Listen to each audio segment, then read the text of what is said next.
கதாநாயகனாக நடிச்சிருக்க சூரி மிகவும் யதார்த்தமான நடிப்பை வெளிப்படுத்தியிருக்காரு. அக்காவுக்கு தம்பியாகவும், மருமகனுக்கு மாமனாகவும், மனைவிக்கு கணவனாகவும் பாச போராட்டத்துக்கு இடையில எப்படி ஒரு ஆண் இருப்பாங்கிறத சிறப்பான நடிப்பில் வெளிக்காட்டியிருப்பார். அதே போல் கதாநாயகியாக நடிச்சிருக்க ஐஸ்வர்யா லட்சுமி மற்றும் அக்காவாக நடிச்சிருக்க சுவாசிகா 2 பேரோட நடிப்பும் படத்துக்கு மிகப்பெரிய பலமாக அமைஞ்சிருக்கு.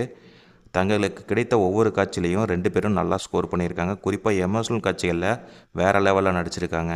சூரியோட மருமகனாக நடிச்சிருக்க சிறுவன் நடிப்பு ரொம்ப சிறப்பாக இருந்துச்சு. இவங்களை தவிர ராஜ்கிரண், விஜய் சந்திரசேகர் 2 பேரோட கதாபாத்திரமும் ரொம்ப அழகாக இருந்துச்சுன்னு சொல்லலாம். அவங்க 2 பேர்த்தோட கதாபாத்திரமும் சூரி ஐஸ்வர்யா லட்சுமி கதாபாத்திரத்தையும் இணைக்கிற விதம் ரசிக்க வைக்கிற மாதிரி இருந்துச்சு. மேலும் பாபா பாஸ்கரோட நடிப்பு சிறப்பாக இருந்துச்சுன்னே சொல்லலாம். மற்ற நடிகர்கள், நடிகைகள் அனைவருமே அவங்களோட பங்கை சிறப்பாக செஞ்சுருக்காங்கன்னு சொல்லலாம். இந்த படத்துக்கு இயக்குனர் பிரசாந்த் பாண்டியராஜ் இப்படத்தில் எமோஷனல் காட்சிகளை திரைக்கதையில் அமைத்த விதம் ரொம்பவே சிறப்பாக இருந்துச்சுன்னு சொல்லலாம். ஆனால் படம் முழுக்க எமோஷனல் காட்சிகள் மட்டுமே இருந்த மாதிரி, கொஞ்சம் தொய்வாக இருந்த மாதிரி இருந்துச்சு. இன்னும் தெளிவாக சொல்லணும்னா எமோஷனல் காட்சிகள் தான் இந்த படத்துக்கு பலம்னாலும் அதுவே சில சமயம் பலவீனமாகவும் தெரிஞ்சுச்சு.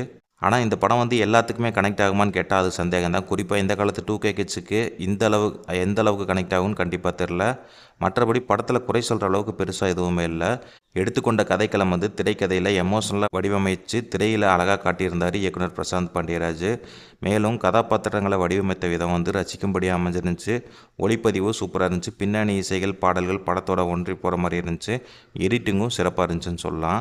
இந்த படத்தோட ப்ளஸ் பாயிண்ட் என்னென்னா, சூரி, ஐஸ்வர்யா லட்சுமி, சுவாசிகா இவங்க 3 பேர் நடிப்புமே அட்டகாசமாக இருந்துச்சு. எமோஷனல் காட்சிகள் எல்லாமே படத்துக்கு பலமாக அமைஞ்சிருந்துச்சு.